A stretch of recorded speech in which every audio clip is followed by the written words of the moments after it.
జై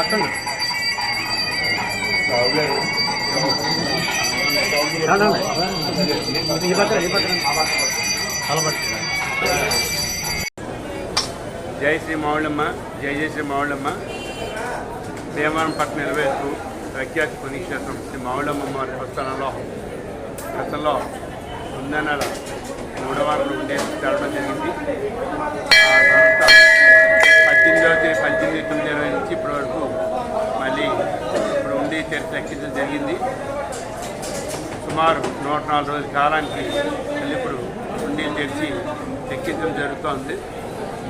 ఈ సాయంత్రానికి 4 గంటల సమయానికల్లా ఉండి ఎక్కింపు మొత్తం జరుగుతుంది. ఈ కార్యక్రమం సూపరైజ్ చేయడానికి దేవాదాయ జిల్లా అసిస్టెంట్ కమిషనర్ శ్రీ హరిశ్రీ ప్రకాష్ గారు, అలాగే దేవాదాయ తనిఖీదారు ఇన్స్పెక్టర్ వెంకటేశ్వరరావు, అలాగే ఎడ్యురాజర్ శ్రీనివాసరావు గారు, పాట శ్రీనివాసరావు గారు, వి కృష్ణరాజు గారు, అలాగే గోవింద తదితర ఈవోలు, దేవాదాయ అధికారులు, అలాగే సేవకులు, విజయవాడ చెందిన ఉమామహేశ్వర ఆధ్వర్యంలో 1350 మంది సేవకులు అందరూ సహకారంతో, దేవస్థాన సిబ్బంది సహకారంతో కూడా ఈ లెక్కింపు కార్యక్రమాన్ని నిర్వహించడం జరుగుతుంది.